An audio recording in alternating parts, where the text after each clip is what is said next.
Normalement, on pourrait supposer que ce bulletin, le Pentagone et tout ce qui touche à la Bible n'ont rien à voir ensemble. Mais en 1994, Statistical Science, une revue de mathématiques, titra Rapport 3, volume 9, Séquence de lettres équidistantes dans le livre de la Genèse. Ce rapport finit par arriver jusqu'à cette porte. Harold? C'était le bureau d'Harold Gans, cryptographe principal au NSA, l'agence de sécurité américaine. Mais pour l'instant, il était absorbé par quelque chose d'autre. Tu travailles encore sur ce truc de la Bible? Avec toutes ces combinaisons, ça fait plus de 2 semaines que tu avales des chiffres. En fait, 19 jours, 14 heures et 21 minutes. Gans savait que les sauts de lettres équidistantes étaient une sorte de code largement utilisé par différents gouvernements et leurs agents. L'idée qu'un tel code puisse apparaître dans le livre de la Genèse était difficile à croire pour lui. Je sais pas pourquoi tu perds ton temps. Je pense que c'est une pure coïncidence ou une pure bêtise. Je suis sûr que tu as raison, mais Rips a créé le programme original et c'est Statistical Science qui a publié les conclusions. Eliyahu Rips? Mais c'est un mathématicien de niveau mondial. Qu'est-ce qu'il fabrique dans un truc de religion? Ça t'étonne, n'est-ce pas?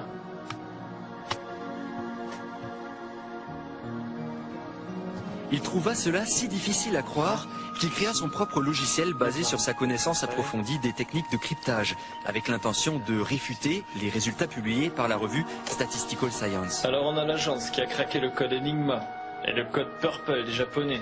On a aussi des super ordinateurs créés à architecture parallèle et notre expert en cryptographie travaille sur de simples codes à sauts de lettres sur un PC. Est-ce que quelque chose m'échappe? Probablement ce que cela signifie, si tout cela est vrai. Ah oui, c'est que tous les secrets du monde sont codés dans la Torah. Il n'y a que Dieu qui a pu les placer là. Est-ce que quoi? C'est vrai? Si tu restes ici un moment, il se pourrait que je te donne une réponse.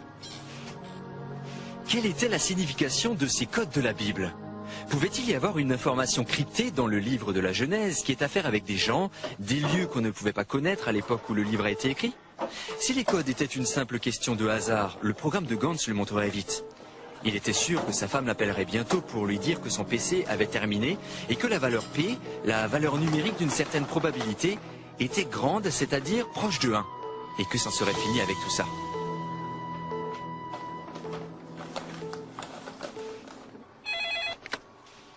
C'est Gans. Ah, salut. L'ordinateur a fini?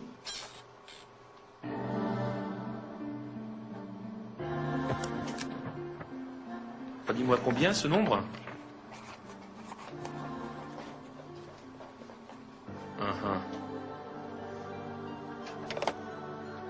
Alors?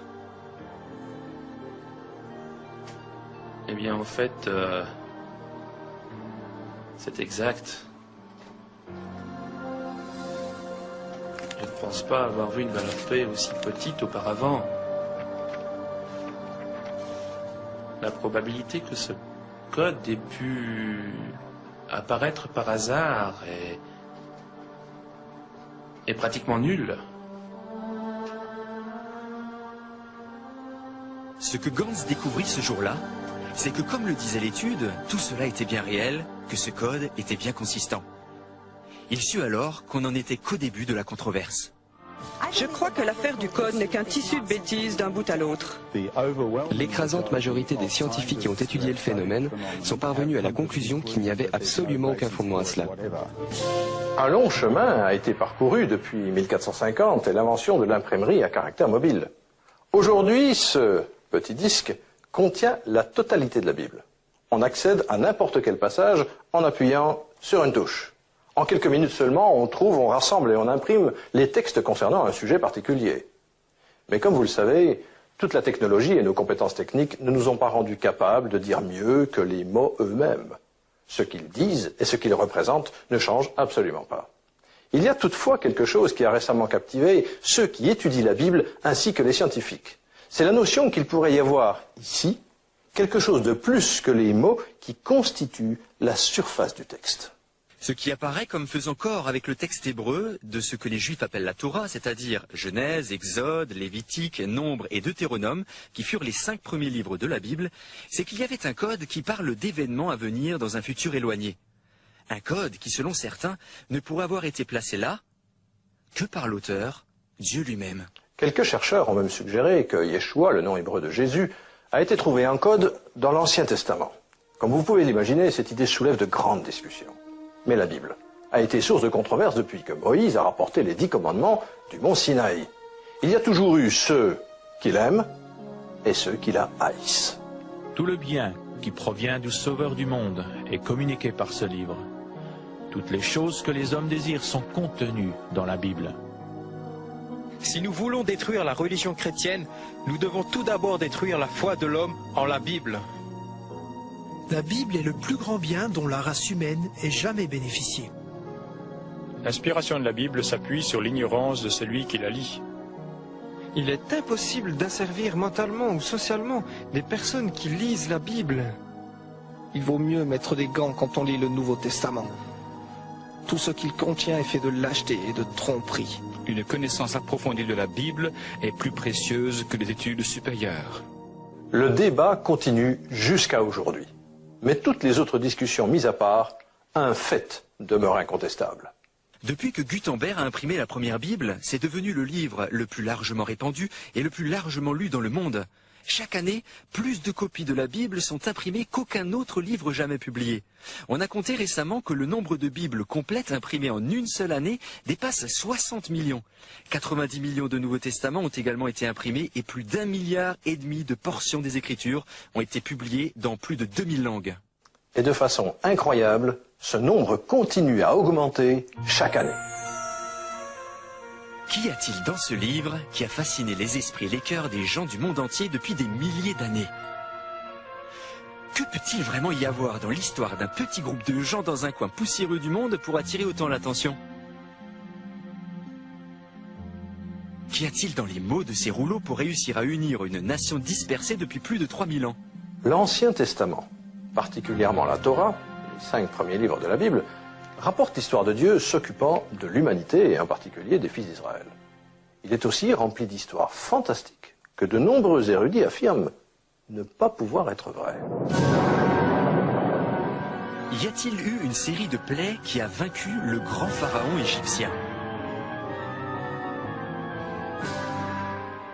Un homme appelé Moïse a-t-il vraiment reçu les 10 commandements et la loi directement de Dieu? Ce même Moïse a-t-il pu ouvrir un chemin à travers la mer Rouge? Les critiques des détracteurs sont incessantes. Certains disent même que l'exode d'Égypte n'a jamais eu lieu et que Moïse n'a jamais existé. Les mots de la Torah, insistent-ils, ont été écrits par d'anciens leaders juifs dans le but de contrôler leur peuple, rien de plus. Nous allons aborder ces questions un peu plus tard sous un nouvel angle, et nous verrons alors si de récentes découvertes et la technologie moderne peuvent nous fournir des réponses à ces anciennes interrogations. Mais supposons pour le moment que Moïse ait existé, qu'allons-nous faire de ces nouvelles découvertes qui suggèrent qu'il y a encore beaucoup d'autres choses? Aujourd'hui, la question qui se pose au grand jour est finalement de savoir s'il y a des informations sur des peuples actuels, des lieux et des événements intégrés dans le texte biblique ancien. Y a-t-il en fait un code de la Bible? Ce code contient-il des informations au sujet d'Hitler et de l'Holocauste? Sur le rétablissement d'Israël? La guerre des 6 jours? A-t-il annoncé l'assassinat d'Isaac Rabin? Et peut-il dire quel bonheur ou quel malheur le futur nous réserve? Il y a 6 ans, j'étais en Israël pour rencontrer le chef des services secrets israéliens pour un sujet totalement différent. Et c'est par hasard que j'ai entendu parler du travail d'un très célèbre mathématicien à Jérusalem. Il avait trouvé le jour exact du début de la guerre du Golfe dans le code de la Bible. À ce moment-là, j'ai pensé que ce n'était que des bêtises. Pour moi, c'était quelque chose d'absurde. J'ai dit, je ne suis pas religieux, je me suis éloigné. Ensuite, je me suis renseigné sur ce mathématicien. Eliyahu Rips n'est pas une personne ordinaire. C'est un expert mondial dans la théorie des groupes, un domaine des mathématiques qui sous-tend la physique quantique. Il est considéré comme l'un des plus grands mathématiciens du monde, alors je suis allé le voir. Mais en moi-même, j'étais certain qu'en moins d'une heure, j'aurais trouvé pourquoi c'était faux, parce que ça ne pouvait pas être vrai. Il ne pouvait pas y avoir de code dans la Bible. Personne ne peut connaître le futur. Au lieu de passer une heure avec le docteur Rips, j'ai passé une semaine avec lui. Et à la fin de la semaine, je savais qu'il travaillait sur quelque chose de réel. Les autorités officielles d'Israël n'ont ni confirmé ni démenti que l'information concernant la première attaque de Scud provenait de chercheurs impliqués dans l'étude du code de la Bible. Toutefois, étant donné ces découvertes, il est normal de se demander si la science et la religion n'ont pas finalement réussi à trouver un terrain d'entente. 3 semaines avant que la guerre du Golfe ne commence, le docteur Rips et ses collègues en Israël ont trouvé en code dans la Bible Saddam Hussein, pris un jour, ennemi, Scuds et la date. 18 janvier 1991, en fait l'équivalent de l'ancien calendrier hébreu. Peut-être qu'avant de continuer, nous devrions essayer de répondre à certaines questions posées par les critiques, en commençant par la question la plus fondamentale de toutes. L'homme Moïse a-t-il vraiment existé? Selon le livre de l'Exode, à l'époque où Moïse est né, le pharaon d'Égypte avait décrété que tous les enfants hébreux mâles devaient être tués. La mère de Moïse, ne voulant pas suivre cet horrible édit, mit son jeune fils dans une corbeille faite de roseaux et la laissa dériver sur la rivière. La fille de Pharaon trouva la corbeille, prit l'enfant et en fit son propre fils. De fils hébreu, Moïse devint en une seule journée le petit-fils de Pharaon. Mais la vie de Moïse à la cour de Pharaon eut une fin brutale quand il vit un chef de corvée égyptien battre un esclave hébreu et que furieux, Moïse attaqua l'Égyptien et le tua.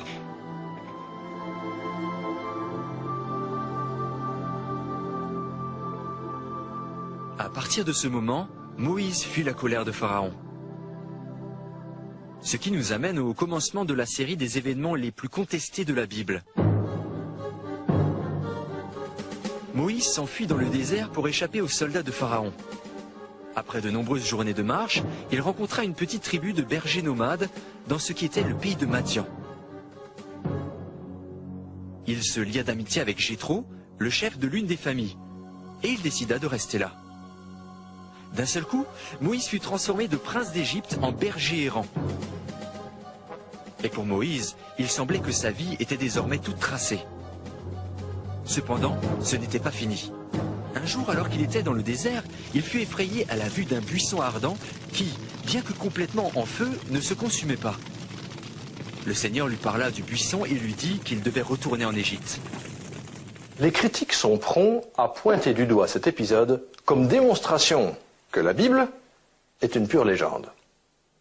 Même sans parler du buisson ardent, comment un berger d'âge mûr, qui de son propre aveu n'était pas quelqu'un qui avait la parole facile, pouvait espérer retourner en Égypte où il était encore condamné à mort, aller trouver Pharaon pour lui demander de laisser partir des milliers d'esclaves?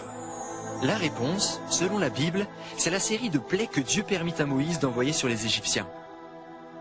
Il y eut la plaie des grenouilles, des mouches, de l'eau transformée en sang dans les puits, les rivières, les fontaines et même les jarres.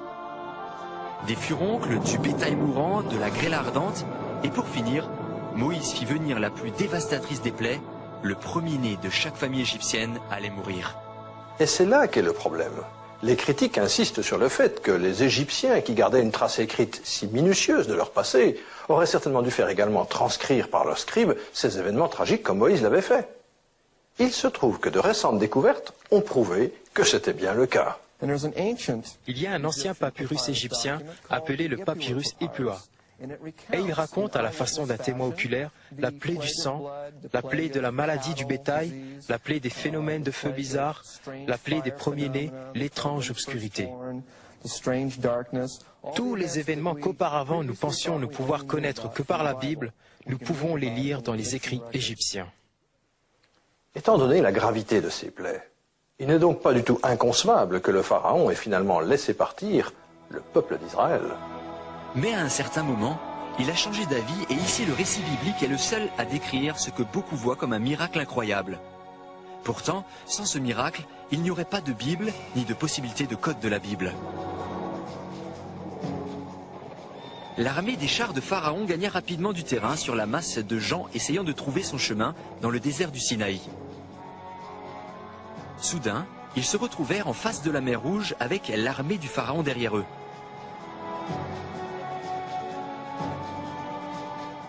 Selon la Bible, Moïse leva ses bras et le Seigneur fit se retirer la mer par un fort vent d'est, ce qui donna aux fils d'Israël une issue de secours. On peut seulement imaginer quel formidable acte de foi ce fut pour les fils d'Israël de suivre l'ordre de Moïse et de s'engouffrer dans ce qui, peu de temps avant, était une mer infranchissable. La route était ouverte devant eux, mais ce n'était qu'une étroite bande de terre avec un mur d'eau des deux côtés. Derrière eux, l'armée de Pharaon, voulant à tout prix les détruire, les poussait à s'enfuir. Terrifiés, mais face à une mort certaine, ils se précipitèrent sur l'étroit pont de terre.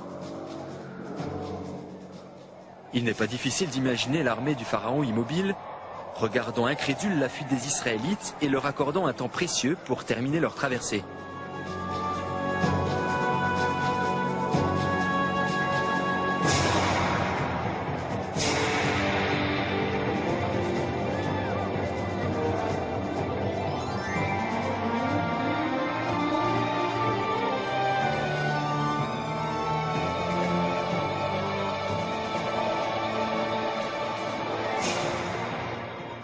Selon la tradition, Moïse fut le dernier à traverser et au moment où il atteignait l'autre rive, les chariots du Pharaon et les soldats revenus de leur propre peur et surprise se déversaient déjà sur le pont de terre dans une furieuse poursuite. Cependant, leur destinée devait être tout autre. Le vent cessa, l'eau recouvrit précipitamment l'armée égyptienne, noyant hommes et chevaux.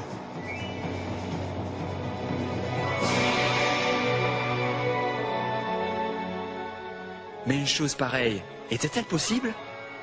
Chose curieuse, ce fut Napoléon qui a découvert le premier que cela avait effectivement pu se produire. À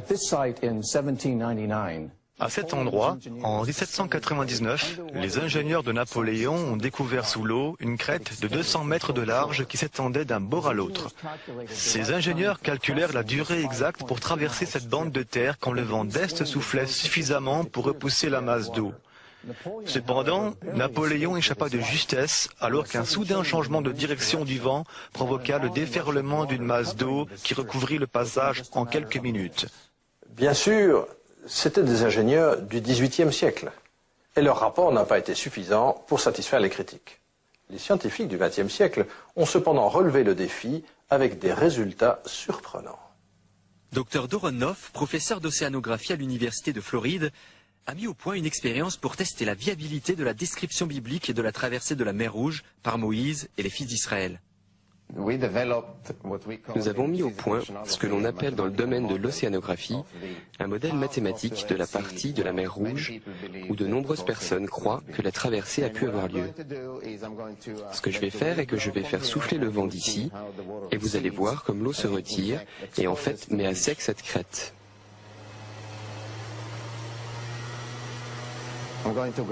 Je vais graduellement augmenter la vitesse du vent.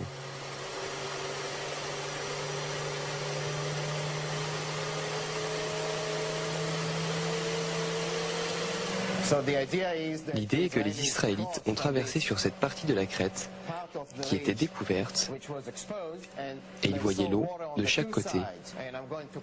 Maintenant, je vais arrêter le vent et je vais le faire abruptement et vous allez voir comme l'eau revient. Allons-y. L'eau cherche à revenir à sa position initiale et la gravité provoque une vague qui va à une vitesse que nous avons calculée être de 5 mètres par seconde environ. Ce qui est bien sûr une vitesse à laquelle on ne peut pas échapper. L'expérience du Dr Noff démontre que le puissant vent d'Est a réellement pu ouvrir un passage à travers la mer Rouge, suffisant pour que les fils d'Israël traversent, et comme l'a démontré Napoléon, une fois que le vent s'est arrêté, il n'y avait plus pour l'armée de Pharaon de possibilité de s'échapper. La recherche moderne a montré qu'il était possible pour les esclaves en fuite d'avoir traversé la mer Rouge à cet endroit particulier. Mais comment savons-nous que c'est à cet endroit que Moïse a emmené son peuple? Une fois encore, c'est une technique moderne qui nous montre le chemin, littéralement. La photographie satellite infrarouge fait apparaître une migration importante de gens, leur campement et leur déplacement à travers la péninsule du Sinaï dans une corrélation étonnante avec le compte-rendu biblique de l'Exode. Avec la photographie satellite infrarouge, d'importantes découvertes archéologiques ont été faites dans le monde entier. Il y a une piste qui descend le bras ouest de la mer Rouge. Son bras gauche descend au bout de la péninsule du Sinaï et s'arrête là. Elle sort de l'autre côté et part vers le nord, vers les plus hautes montagnes dans la région de Djebel el-Lawz. Et nous avons trouvé ce qui, je pense, est une preuve archéologique importante que quelque chose a eu lieu à Djebel el-Lawz. Nous avons trouvé au pied de cette montagne 12 piliers de 6 mètres de diamètre. Pourquoi pas 7? Pourquoi pas 11? Pourquoi 12? Avec les 12 tribus de Moïse, le scénario correspond parfaitement. De plus, sur le plat devant cette montagne, nous avons trouvé un gros tas de pierres d'environ 7 ou 8 mètres de haut. Il y a une inscription égyptienne. Pas un dessin arabe, mais un dessin égyptien du veau d'or. Et en plus, au pied de la montagne, nous avons trouvé des symboles en forme d'aile dirigées vers la montagne. Et là, nous avons trouvé du marbre. Une pierre de marbre ronde. En voici une partie.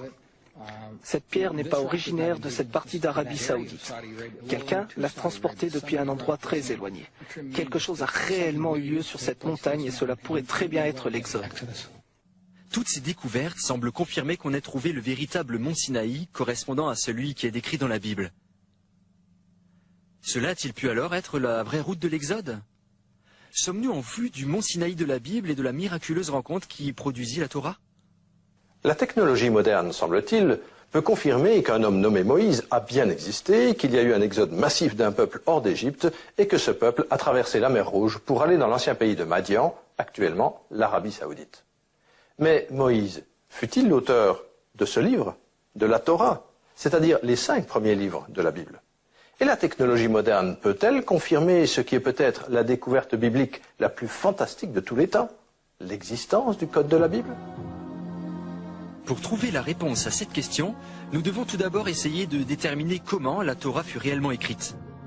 C'est important parce que si le code existe, le texte entier devrait être le même aujourd'hui que quand Moïse l'a descendu de la montagne. Après presque 4000 ans de copies et traductions, est-ce même possible? Le docteur Eliyahu Rips a décidé de trouver une réponse à cette question et en 1982 a commencé une étude intensive destinée à prouver ou réfuter une fois pour toutes l'ancienne tradition juive qui soutient qu'il y a des messages cryptés cachés dans la Torah.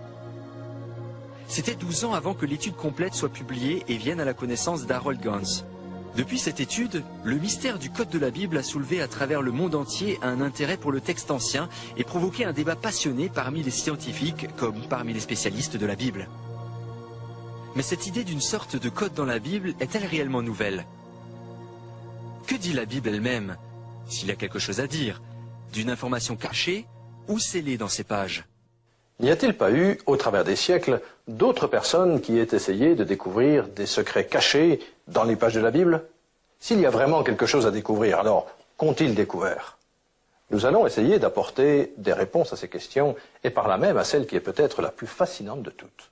Après des siècles d'opposition, la science et la religion vont-elles finalement se rejoindre en une simple expression de la vérité?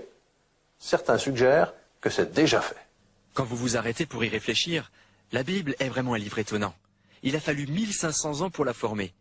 40 auteurs différents ont contribué à son contenu, dans 3 langues, et comme nous la connaissons aujourd'hui, elle contient 66 livres en 2 testaments, l'Ancien et le Nouveau.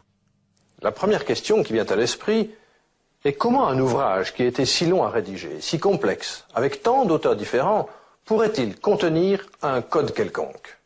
Il y a une ancienne tradition parmi les Juifs concernant la Torah. Cette tradition prétend que, contrairement à tous les autres livres de l'Écriture, la Torah n'a pas seulement été inspirée, mais directement dictée à Moïse par Dieu, comme une longue séquence, lettre par lettre, sans ponctuation ni espace entre les mots. Les Juifs, comme les chrétiens, considèrent depuis longtemps que les paroles de la Bible sont divinement inspirées. Mais cette tradition-ci, cachée ou scellée dans ces pages? N'y a-t-il pas eu, au travers des siècles, d'autres personnes qui aient essayé de découvrir des secrets cachés dans les pages de la Bible? S'il y a vraiment quelque chose à découvrir, alors qu'ont-ils découvert? Nous allons essayer d'apporter des réponses à ces questions et par là même à celle qui est peut-être la plus fascinante de toutes. Après des siècles d'opposition, la science et la religion vont-elles finalement se rejoindre en une simple expression de la vérité? Certains suggèrent que c'est déjà fait. Quand vous vous arrêtez pour y réfléchir, la Bible est vraiment un livre étonnant. Il a fallu 1500 ans pour la former. 40 auteurs différents ont contribué à son contenu dans 3 langues et comme nous la connaissons aujourd'hui, elle contient 66 livres en 2 testaments, l'Ancien et le Nouveau. La première question qui vient à l'esprit est comment un ouvrage qui était si long à rédiger, si complexe, avec tant d'auteurs différents, pourrait-il contenir un code quelconque? Il y a une ancienne tradition parmi les Juifs concernant la Torah. Cette tradition prétend que, contrairement à tous les autres livres de l'Écriture, la Torah n'a pas seulement été inspirée, mais directement dictée à Moïse par Dieu, comme une longue séquence, lettre par lettre, sans ponctuation ni espace entre les mots. Les Juifs, comme les chrétiens, considèrent depuis longtemps que les paroles de la Bible sont divinement inspirées. Mais cette tradition-ci suggère quelque chose de différent, quelque chose d'encore plus stupéfiant. Elle suggère que Dieu a littéralement écrit la Torah. Cela peut-il être vrai? Nous devons chercher si cela a un véritable fondement, s'il existe une preuve de cette tradition. Il nous faut comprendre que dans le texte ancien, il n'y avait pas d'espace entre les mots. Les spécialistes appellent cette forme d'écriture scripta continua. En d'autres termes, c'était juste un flot de lettres dont vous déduisez où se trouvaient les espaces entre les mots. Les archéologues ont découvert une inscription rédigée comme cela de 22 lignes. C'est un fait bien établi en archéologie. Les espaces entre les mots auxquels nous sommes habitués ont été introduits apparemment à l'époque d'Esdras, bien longtemps après Moïse. Il semble donc que la tradition est un appui archéologique. Cela signifie que pendant les 40 jours et 40 nuits pendant lesquels Moïse était sur le mont Sinaï, il était occupé à écrire la séquence de 304 805 lettres de la Torah. La question qui nous vient immédiatement à l'esprit est pourquoi? Quelle pouvait être la raison pour qu'un tel ouvrage fût construit de façon si stricte et si rigoureuse? La tradition dit également qu'à l'intérieur de la séquence précise de lettres, il y a une sorte d'information cryptée que seule une main divine aurait pu placer. Cependant, aussi pittoresque et absurde que cela puisse paraître, la tradition a une longue histoire, objet d'un immense respect.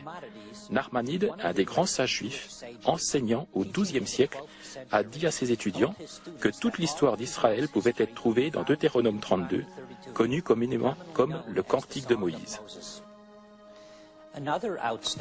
Un autre rabbin exceptionnel, un maître qui a vécu et est mort au XIIIe siècle, Rabbi Barca Ben Asher de Saragosse, en Espagne, décrivit un processus par lequel le saut d'intervalle équidistant de lettres dans la Torah pouvait conduire à obtenir des informations écrites par Dieu. Et au XVIIIe siècle, un des plus grands sages post-bibliques, Elias Salomon, conduit et révéré comme le grand de Vilna, fit cette déclaration incroyable. Tout ce qui a été et ce qui sera jusqu'à la fin des temps est inclus dans la Torah.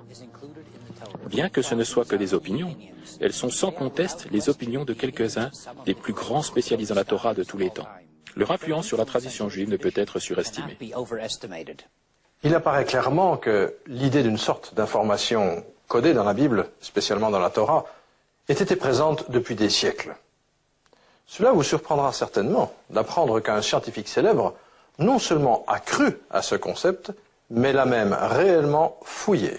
Isaac Newton fut le doyen de l'université de Cambridge pendant de nombreuses années et il est généralement considéré comme le premier scientifique moderne. C'est Newton qui posa les fondements de la mécanique du système solaire et on lui attribue la découverte du fonctionnement de la gravitation. Il croyait également à un code dans la Bible.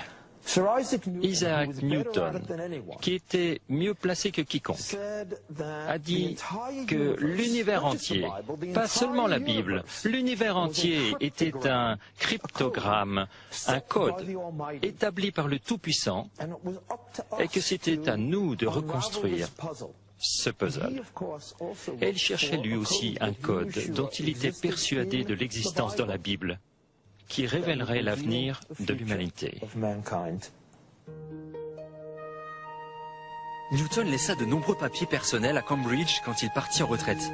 L'auteur de sa biographie, John Maynard Keynes, découvrit ces papiers et fut choqué d'apprendre que la plupart du million de mots écrits, de la main même de Newton, n'avaient rien à voir avec les mathématiques ou l'astronomie, mais plutôt avec une théologie ésotérique. Newton était fermement convaincu du code de la Bible.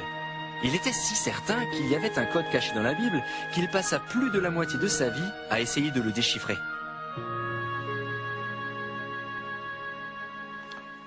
Le secret du code de la Bible, s'il existait réellement, allait devoir rester caché pendant encore 300 ans. Ironiquement, c'est la plus grande tragédie de l'histoire juive qui allait préparer le chemin de la découverte scientifique d'informations codées dans la Bible. La Première Guerre mondiale a prouvé que la capacité à craquer les codes de l'ennemi était absolument vitale pour gagner une guerre. À la fin de la Seconde Guerre mondiale, la cryptanalyse, l'art de faire et trouver les codes, était bien en train de devenir une science. Un petit groupe de mathématiciens polonais avait percé le cryptage supposé indéchiffrable du code allemand Enigma en 1934. Quand l'Amérique entra en guerre, le US Signal Corps, devenu plus tard la NSA, National Security Agency, gardait une longueur d'avance dans l'évolution constante des codes, donnant aux généraux alliés des renseignements précieux sur la stratégie allemande. Mais afin de rester à la hauteur avec des codes qui changeaient constamment, ils ont été obligés d'opérer d'énormes quantités de calculs. Ils en arrivèrent à construire un énorme calculateur mécanique qu'ils appelèrent la Computation Machine. Ces machines à calculer firent de l'analyse cryptographique une science viable. Et il se trouva qu'elles menèrent les États-Unis à la découverte d'une énergie qui allait changer le monde.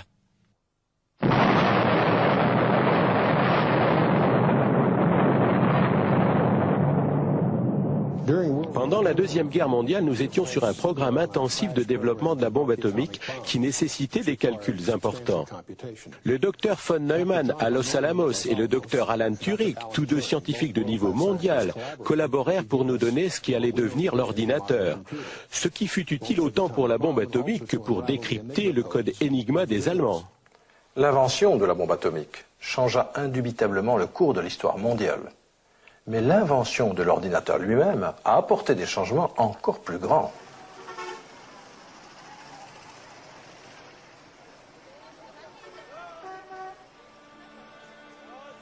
Le rabbin Michael bar Weissmandel, un enfant prodige du Talmud et des mathématiques, en Tchécoslovaquie avant la Seconde Guerre mondiale, survécut à l'Holocauste et émigra aux États-Unis après la guerre.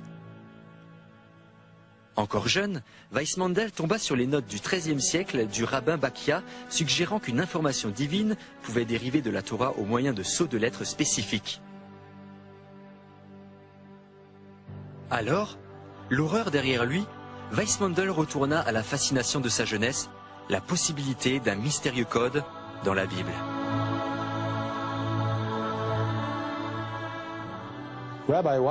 Le rabbin Weissmandel, à travers sa diligence et sa détermination dans ses études de la Torah, fit des découvertes remarquables. Le mot Torah en hébreu est composé de 4 lettres, Tav, Vav, Resh, He, qui sont pour nous comme T, O, R et H. Notons ici que l'alphabet hébreu consiste en 22 lettres qui sont essentiellement des consonnes. On en déduit généralement les voyelles. Le son O est donné ici par une lettre qui, en fait en hébreu, n'est pas une voyelle. Dans le livre de la Genèse, si vous allez à la première lettre correspondant à un T, si vous comptez 49 lettres et prenez la suivante, en d'autres termes la 50e lettre, vous arrivez à la lettre qui correspond au son O. Vous comptez 50 lettres supplémentaires, vous trouvez un Resh, correspondant à notre R. Si vous comptez encore 50 lettres, et vous trouvez un He, c'est-à-dire H. En d'autres termes, c'est comme si vous aviez trouvé T-O-R-H à intervalle de 49 lettres. C'est l'orthographe du mot Torah. Comme tel, c'est plutôt intéressant, mais on pourrait très bien l'attribuer au simple hasard. Mais quand vous allez dans l'Exode, vous découvrez la même chose. Arrivé à T, 49 lettres plus loin, vous trouvez O, R, H de la même manière. À nouveau, cela semble voulu. En fait, il est plutôt intéressant de savoir que ce nombre 50, c'est le nombre de jours qu'a duré l'Exode jusqu'au moment où la Torah a été donnée sur le mont Sinaï. En passant au Lévitique, le 3e livre, on ne trouve rien de semblable. Mais vous allez dans le 4e livre de la Torah, les nombres et la même chose se produit, mais seulement si vous écrivez Torah à l'envers. Bizarre. Vous allez dans le Deutéronome et vous trouvez de nouveau la même chose, toujours à l'envers. Maintenant, vous vous demandez ce que cela signifie. Vous prenez du recul et c'est comme si ces 4 livres indiquaient le livre du milieu, les 2 d'avant, les 2 d'après, en direction du livre du Lévitique. Si vous examinez plus attentivement le Lévitique, vous découvrez non des intervalles de 49 lettres, mais de 7 lettres. Chaque 8e lettre, vous avez Yahvé, le nom de Dieu. En prenant de l'altitude, vous réalisez que la Torah pointe toujours en direction du nom de Dieu. La découverte de Weissmandel est le premier indice moderne des codes cachés dans la Bible. Et bien sûr, elle a conduit à utiliser l'ordinateur pour en trouver d'autres. Le professeur Daniel Michelson de l'Université de Los Angeles a estimé la probabilité que la découverte de Weissmandel ait eu lieu par accident à moins de 1 sur 3 millions.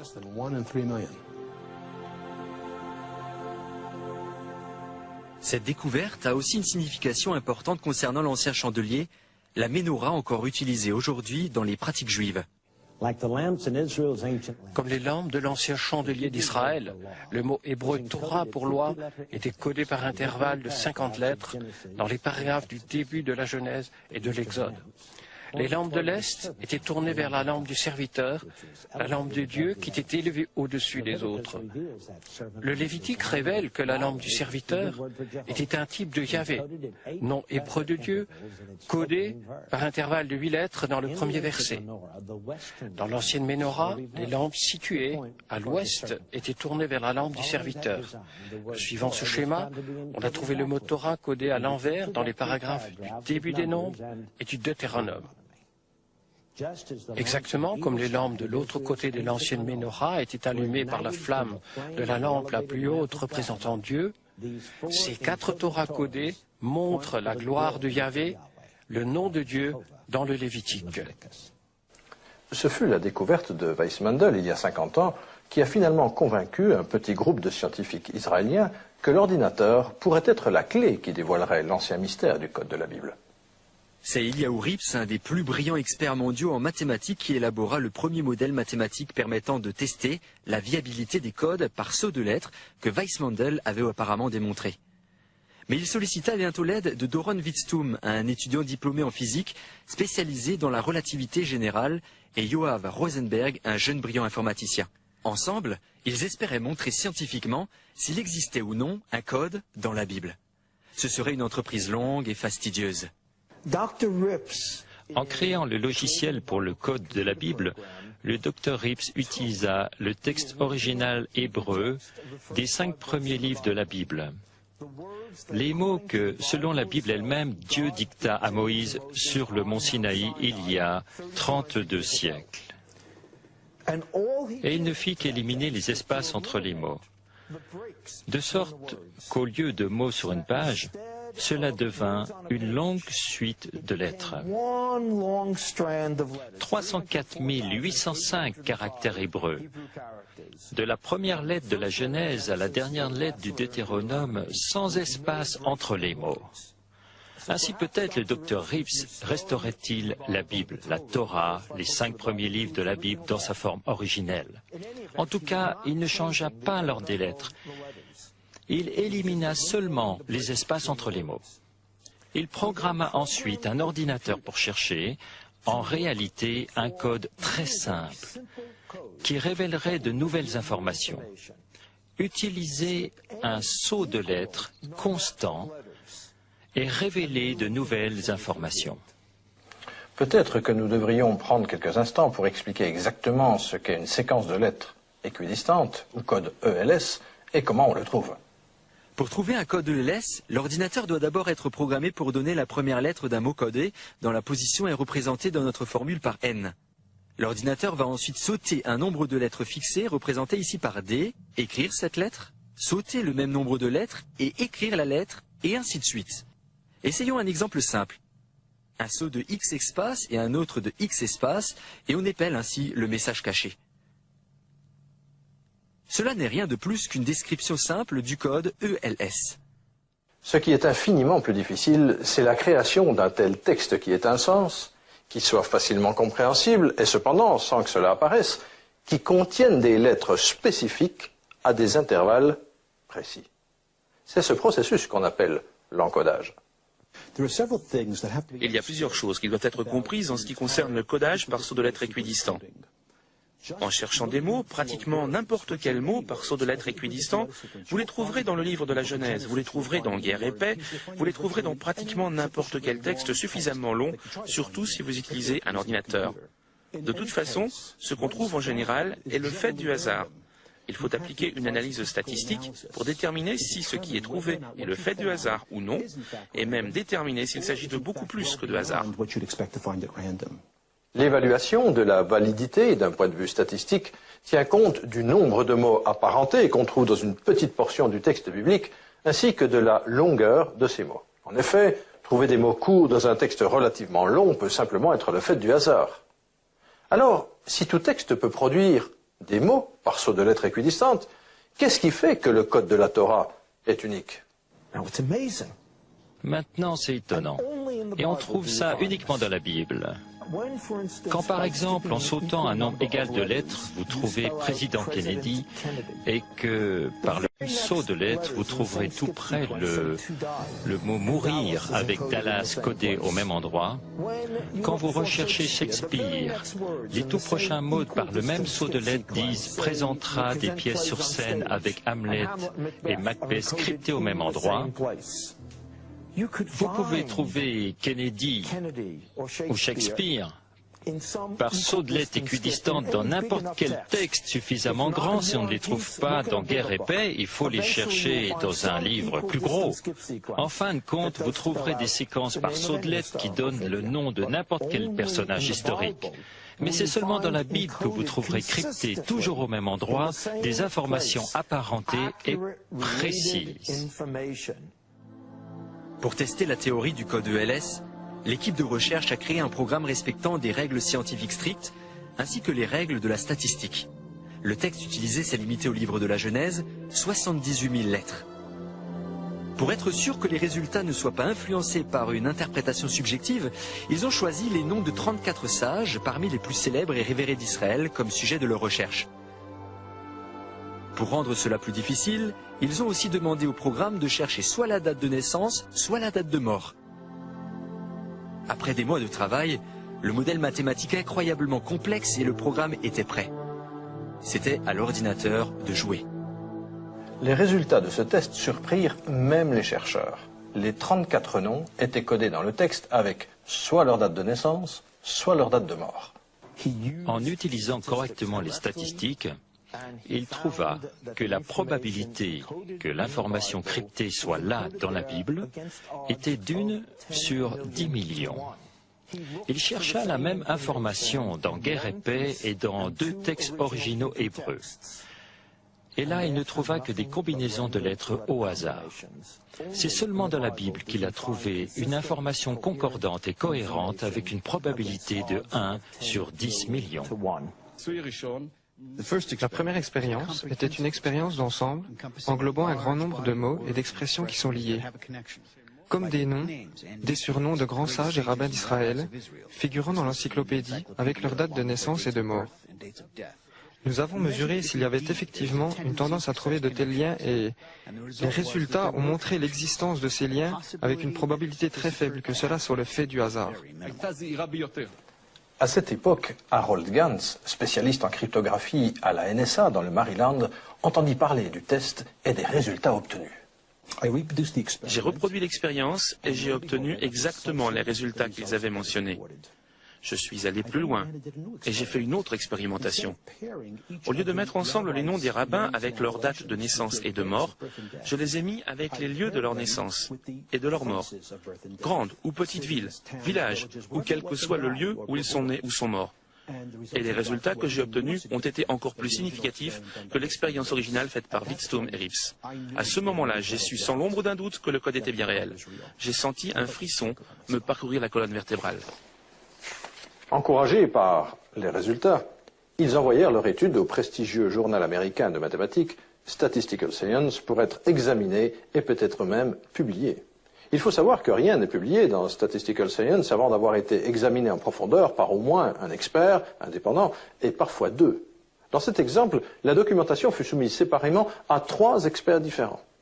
À la suite de sa publication, une déclaration fut faite par 5 mathématiciens, 2 de l'université de Harvard, 1 de Yale et 2 de l'université hébraïque, qui appuyaient tous cette découverte. Robert Cass, le rédacteur en chef du journal Statistical Science et professeur de l'université Carnegie Mellon, a déclaré « Nos experts étaient perplexes. Leurs convictions préalables leur faisaient penser que le livre de la Genèse ne pouvait vraiment pas contenir d'informations sérieuses concernant des individus de l'époque moderne. Cependant, quand ils effectuèrent des vérifications supplémentaires, l'effet persista.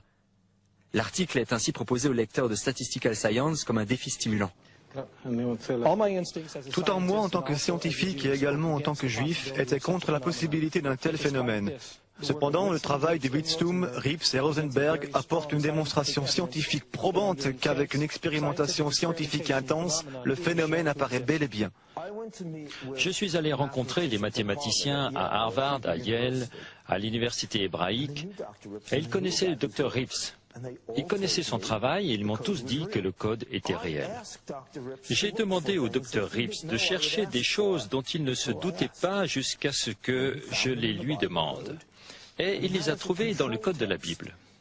Et il avait la traduction hébraïque de Guerre et Paix comme texte de contrôle. L'information était cryptée dans la Bible, mais pas dans Guerre et Paix.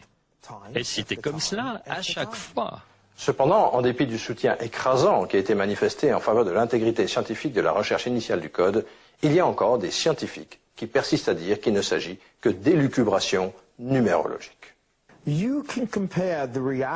On peut comparer la réaction de cette poignée de critiques bruyants envers la découverte extraordinaire du Dr Rips à la réaction de l'Église et de la communauté scientifique envers Galilée. Quand Galilée a dit que la Terre tournait autour du Soleil, il était condamné par l'establishment scientifique et religieux. Parce que ce qu'il avait découvert changeait la façon dont on devait voir le monde pour toujours. Les critiques ont tout à voir avec le fait que, dans le domaine de la science, on ne cherche pas à expliquer un effet en invoquant une cause miraculeuse. Une prémisse majeure du Code de la Bible est que le texte est resté totalement inchangé au travers des siècles depuis l'époque de Moïse. Mais en fait, ce n'est tout simplement pas le cas. Les manuscrits des périodes antérieures ne sont pas les mêmes que les manuscrits des périodes plus récentes. Cela invalide totalement la notion d'un Code de la Bible basé sur le fait de compter des lettres. Quel manuscrit utilise-t-on? Quelle variante? C'est totalement ridicule. Le problème est bien posé. Mais une fois encore, les experts ne sont pas d'accord. Les érudits de la Bible savent depuis longtemps que la Torah a été préservée au travers des millénaires avec un nombre étonnamment petit de variations au niveau des lettres. Jusqu'à ce jour, le rouleau de la Torah est copié à la main à partir du précédent, écrit selon des règles inchangées par des scribes qui suivent un cours exigeant de formation et de préparation. À chacun d'eux, l'avertissement suivant a été transmis à travers les âges. Si par hasard vous enleviez ou ajoutiez une simple lettre de la Torah, vous détruiriez alors tout l'univers. Le texte de la Torah a été préservé, non seulement dans les pages, les lignes et les mots, mais même dans l'orthographe exacte de chaque mot. Dans le texte ashkénaze, j'ai trouvé 9 mots dont l'orthographe n'est à mon avis pas exacte. Mais dans le texte yéménite, l'orthographe exacte de chaque mot, sans aucune exception, a été préservée. On ne peut pas dire, bien sûr, que le texte de la Torah utilisé dans le monde entier aujourd'hui dans la pratique juive est le texte original. Aucun processus exécuté par des êtres humains ne peut être vraiment parfait. Mais le petit nombre d'erreurs qui sont connues pour s'être glissées au cours des siècles est surprenant. La question de la fiabilité du texte n'est cependant qu'un point de controverse. En dépit des années d'examen et de plusieurs révisions, de nombreux mathématiciens importants croient encore que les mots ou combinaisons de mots trouvés dans le code de la Bible, peu importe la proximité de leur apparition, sont au mieux le fait du hasard et au pire le résultat d'une manipulation du texte. L'ordinateur peut appréhender un texte de tant de façons différentes qu'y trouver des messages cachés est presque garanti. Par exemple, j'ai regardé la Convention des Nations Unies sur la loi de la mer et j'y ai trouvé le message caché « Écoutez tous la loi de la mer ». J'ai regardé le texte de Moby Dick et j'ai trouvé le message caché « Les océans contiennent la joie ». Il est très improbable que ces deux messages apparaissent par hasard et pourtant ils y sont. La qualité du groupe de mots qu'on trouve est en réalité le signe de l'intelligence de la personne qui fait la recherche, et non pas d'une quelconque caractéristique intrinsèque du document que vous utilisez. Derrière chaque tableau, il y a une analyse statistique faite par le programme informatique que Reeves et ses collègues ont créé. Ce n'est pas juste un tableau. Ce ne sont pas des mots qui apparaissent ensemble par hasard dans la Bible. Ce sont des détails précis apparentés d'événements importants qui apparaissent ensemble bien au-delà d'un simple hasard statistique. Les codes truqués que les critiques trouvent dans Moby Dick, ou Guerre et paix, ou le bottin téléphonique de Manhattan n'ont absolument aucune base mathématique. Ce sont juste des trouvailles que des profanes pourraient croire similaires, mais qui n'ont pas de véritable signification. Parmi les différentes expériences qui ont été faites, nous avons cherché ensemble les noms de célèbres rabbins avec les noms des livres qu'ils ont écrits. Nous avons aussi fait une expérience dans laquelle nous avons mis ensemble leurs noms et leur date de naissance et de mort, en nous souvenant que l'expérience de départ utilisait seulement le jour et le mois. Dans les deux cas, nous n'avons trouvé absolument aucun signe de quelque phénomène que ce soit. Il y a certains cas où des critiques ont fait des expériences qui semblaient destinés à échouer. Ils ont utilisé des données qui sont extrêmement discutables. Certaines données ont été mises de côté du fait qu'elles sont discutables et eux ont fait une expérience en utilisant uniquement les données discutables. Peut-être qu'ils n'ont tout simplement pas vraiment réfléchi, ou peut-être qu'ils les ont précisément utilisées pour que cela échoue. Mais quand quelqu'un fait de nombreuses expériences, ayant une qualité inférieure et qu'il prétend que ça ne fonctionne pas, je dis simplement, pourquoi devrions-nous être surpris? La force de l'expérience des célèbres rabbins qu'elle semble ne pas requérir un acte de foi de la part des lecteurs, mais plutôt constituer une référence, être objective, une expérience scientifique répétable. Un examen plus approfondi de cette preuve montre cependant qu'elle est très subjective et arbitraire, dépendant complètement de la confiance et de l'honnêteté des gens qui l'ont faite, et cela la disqualifie d'être une preuve scientifique. Le professeur Reeves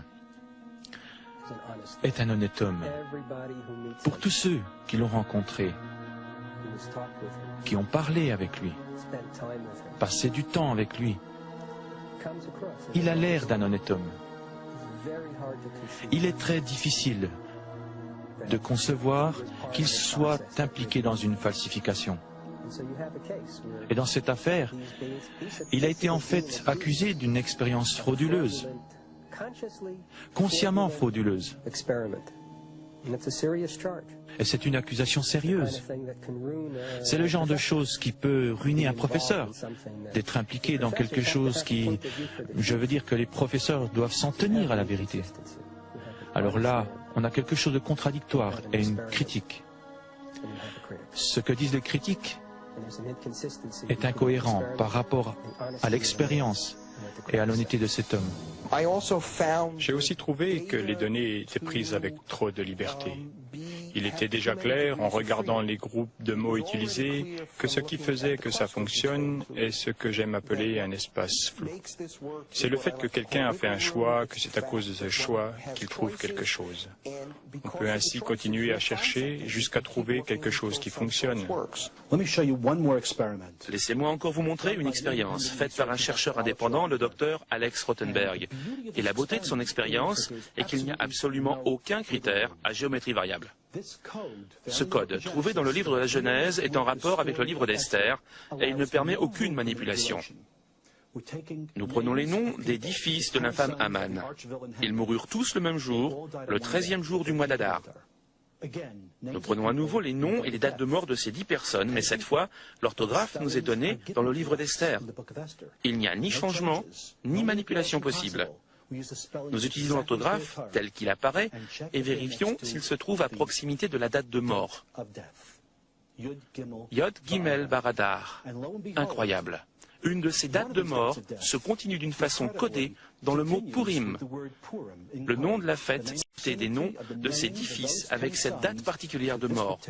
Il n'y a pas de place pour la manipulation. Il n'y a aucune possibilité d'avoir changé cela de quelque façon que ce soit. Les noms eux-mêmes sont orthographiés dans un document vieux de plusieurs milliers d'années. Je pense que c'est une des choses les plus impressionnantes que nous ayons. Supposons pour l'instant que le code soit réel. Quelle est sa signification ?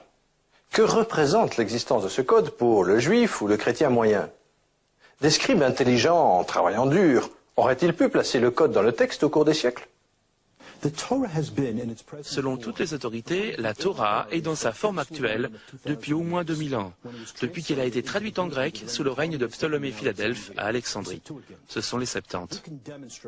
On peut montrer par les lois de la mécanique quantique, plus précisément le principe d'incertitude, ainsi que par la théorie du chaos, qu'il est absolument impossible, dans le cadre des lois de physique et de mathématiques actuelles, de connaître le futur en détail, comme nous l'observons dans ces codes. Par conséquent, nous en déduisons que l'auteur du code n'est pas lié par les lois de la physique et des mathématiques telles que nous les connaissons. C'est évidemment bien au-delà des capacités de l'homme. En fait, l'homme n'a pu découvrir ces codes avant l'arrivée de l'ordinateur. Il lui était donc impossible de les y avoir placés. Le fait même que ces codes existent est la signature du Créateur lui-même. C'est sa façon de nous assurer qu'il est précisément celui qu'il dit être. Dans ce document, c'est le cœur de la tradition judéo-chrétienne. Beaucoup croient qu'avec la découverte des codes de la Bible, la science nous a donné une meilleure compréhension de l'origine divine de la Bible. Mais qu'est-ce que la Bible elle-même a à dire à propos des messages cachés ? Beaucoup de gens sont surpris de découvrir qu'il y a des codes dans la Bible, et le code par saut de lettres équidistantes n'en est qu'un. Certains sont cachés, d'autres sont révélés. Certains sont le point clé du récit, comme l'écriture tracée par une main sur le mur dans Daniel 5. La Bible dit que c'est la gloire de Dieu de cacher une chose, et la gloire des rois, c'est de les trouver. L'ordinateur nous a simplement rendu possible la découverte de codes qui auraient été très difficiles à trouver sans cela.